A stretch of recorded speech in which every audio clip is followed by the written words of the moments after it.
Imagine a life where nothing can faze you, where stress, anxiety, and negativity have no power over your peace of mind.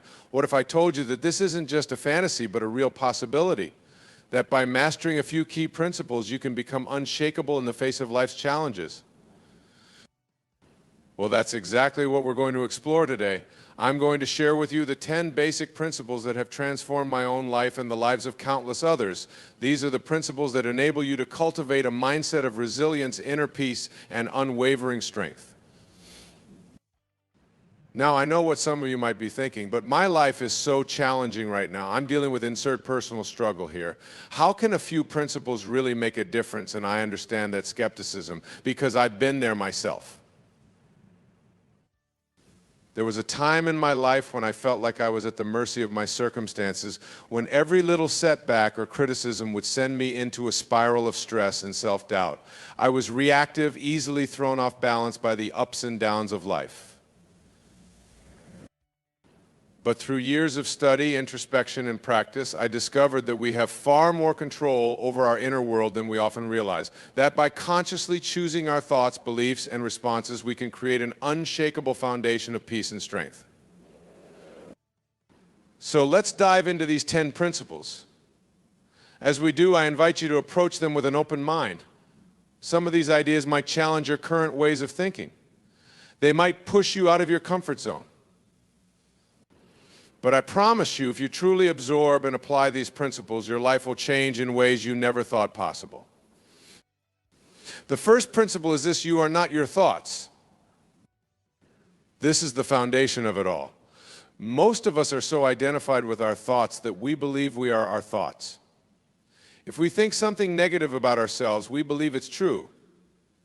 If we have a fearful or angry thought, we become that fear or anger. But the reality is, thoughts are just mental events that come and go. They are not your true essence. You are the awareness behind the thoughts, the conscious presence that observes them. When you start to understand this at a deep level, it's incredibly liberating. You realize that just because you have a negative thought doesn't mean you have to believe it or react to it. You can simply observe it and choose to let it pass by like a cloud in the sky. This principle alone can be life-changing. It enables you to detach from the drama of your mind and rest in the peace of your true self. It's the first step to becoming unaffected by the turbulence of life. The second principle is your perception creates your reality. Have you ever noticed how two people can go through the exact same situation but have completely different experiences of it? One person might find it stressful and overwhelming, while the other finds it exciting and invigorating. This is because our reality is not determined by our external circumstances, but by our perception of those circumstances. It's the meaning we assign to events that shapes our experience. When you deeply grasp this principle, you realize that you have an incredible power. The power to choose your perspective. The power to decide what meaning you give to the events of your life. If you're in the habit of seeing challenges as threats, failures as catastrophes, and criticisms as reflections of your worth, then your reality will be filled with stress and suffering. But if you learn to see challenges as opportunities, failures as feedback, and criticisms as chances to grow, then your reality will be one of resilience and growth. This doesn't mean denying or minimizing the difficulties in your life. It's not about putting on rose-colored glasses and pretending everything is perfect. Rather, it's about consciously choosing the most empowering perspective available to you. It's about asking yourself, what can I learn from this? How can I use this to become stronger, wiser, more compassionate? It's about focusing on what you can control your own mindset and responses rather than what you can't. The third principle is resistance creates suffering. So much of our stress and unhappiness comes from our resistance to what is. We get caught up in thoughts like, this shouldn't be happening, it's not fair, I can't handle this. But the reality is, whatever is happening in the present moment is happening. No amount of resistance will change that fact. All resistance does is create tension and struggle within ourselves. I love the analogy of trying to swim upstream. When you're resisting the current of the river, you exhaust yourself and you don't make any progress. But when you turn around and flow with the river, you harness its energy. You move forward with ease. Now, this doesn't mean becoming a passive doormat and just accepting everything that comes your way. There's a difference between acceptance and resignation. Acceptance is about acknowledging reality as it is in this moment so that you can respond to it skillfully. It's about saying, okay, this is what's happening. Now, what's the wisest way for me to navigate this situation? When you practice this kind of acceptance, you conserve your energy. You don't waste it on futile resistance, so you have more to invest in effective action. You become like a willow tree, bending with the wind instead of rigidly resisting it. The fourth principle is your inner state determines your outer experience. We often think that our happiness and peace are dependent on our external circumstances. If we get that promotion, find that perfect relationship, reach that goal weight, then we'll be content. But the truth is, lasting happiness is an inside job. It's the result of the quality of your consciousness, not the content of your life situation. I've met people who have every external trapping of success, wealth, fame, beauty, but are deeply unhappy.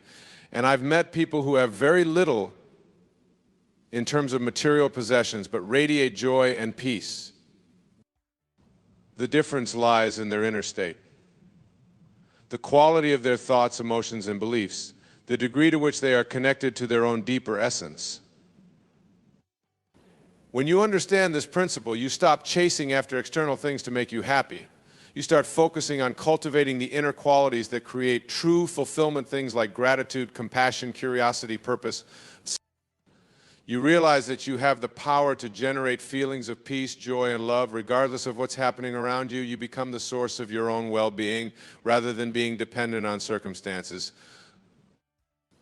This is true freedom, the ability to determine the quality of your inner life, no matter what the outer world is presenting you with. The fifth principle is your attention is your most valuable resource. In today's world, there are so many things competing for our attention.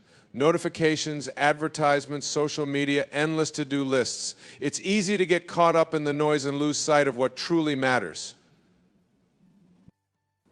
But your attention is precious. What you give your attention to grows. If you're constantly focusing on your fears, worries, and complaints, you'll amplify those things.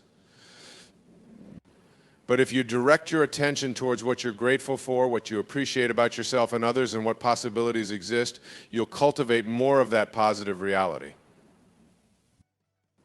One of the most powerful practices you can engage in is mindfulness. This is simply the practice of being fully present in the current moment without judgment. When you're mindful, you're not lost in thoughts about the past or future. You're here now, attentive to what's actually happening.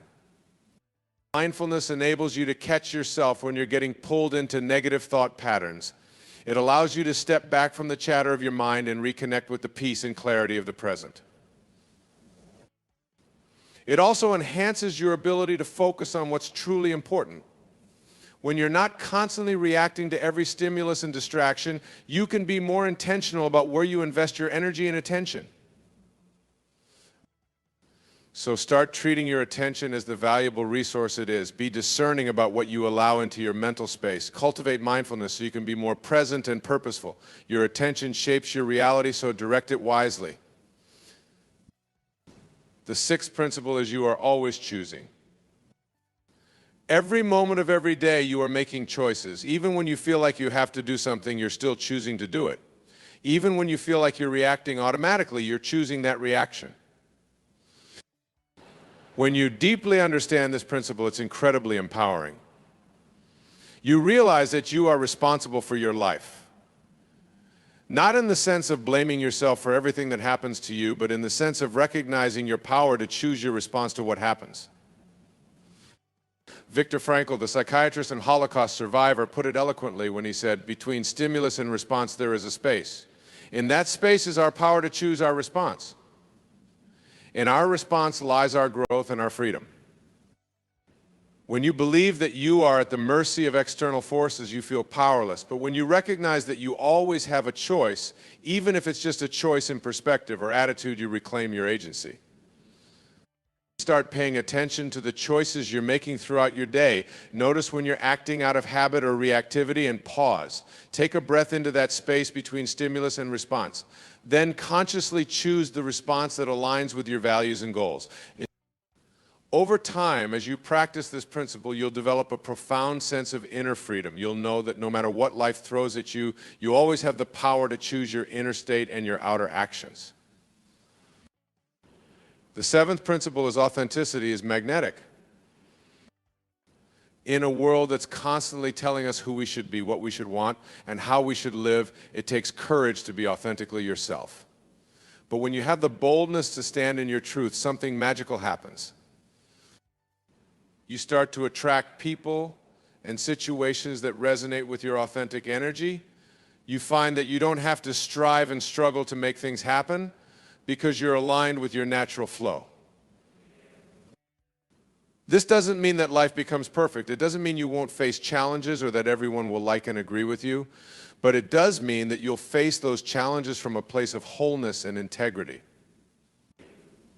It means you'll attract relationships and opportunities that are a true match for who you are.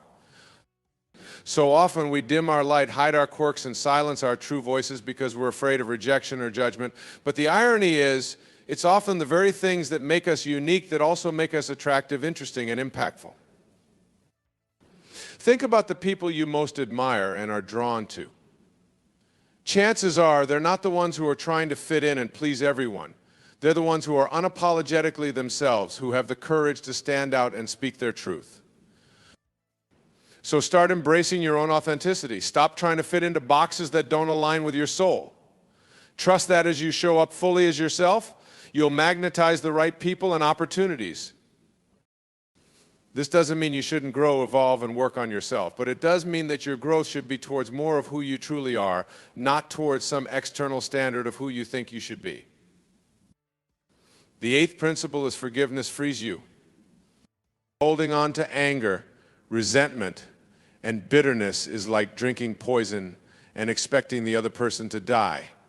It doesn't hurt them, but it slowly destroys your own peace and well-being. Forgiveness isn't about condoning hurtful behavior or letting people off the hook. It's not saying that what someone did was okay, rather it's choosing to release yourself from the pain and weight of the past. It's choosing to reclaim your power and freedom in the present. When you hold on to grievances, you're keeping yourself stuck in a victim mentality. You're giving your power away to the person or situation that hurt you. You're letting the past dictate your present emotional state. But when you forgive, you're saying, I'm done letting this weigh me down. I'm ready to move forward unburdened by bitterness. I choose peace over pain. Forgiveness is an act of self-love and self-respect. This doesn't mean forgiveness is easy. When you've been deeply hurt, it can feel almost impossible to let go. It's a process, one that often involves feeling and acknowledging the full depth of your pain before you can release it. But as you practice forgiveness, you'll find that it gets easier. You'll find that you have more energy and mental space for the things that truly matter to you. You'll find that you're able to be more present, joyful, and at peace. So start practicing forgiveness. Start with the small things and work your way up to the bigger hurts. Remember that forgiveness is for you, not for anyone else. It's a gift you give yourself. The ninth principle is gratitude is the antidote to suffering. It's easy to get fixated on what's going wrong in our lives, on what we're lacking or struggling with. Our minds have a negativity bias, meaning we tend to notice and dwell on the bad more than the good. But when we cultivate gratitude, we start to retrain our minds. We start to look for and appreciate all the blessings and gifts in our lives, big and small. We shift our focus from what's missing to what's present. And as we do this, our entire experience of life begins to shift. We realize that even in the midst of challenges and hardships, there's always something to be grateful for. We start to see the hidden blessings in our difficulties, the opportunities for growth and resilience.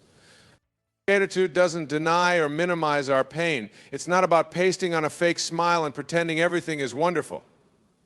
Rather, it's about holding both the joy and the sorrow, the blessings and the struggles. It's about choosing to focus on and appreciate the good even as we navigate the hard. The practice of gratitude has been scientifically shown to increase happiness, improve relationships, reduce stress, and even strengthen the immune system. It's a simple but profound habit that can radically alter your experience of life.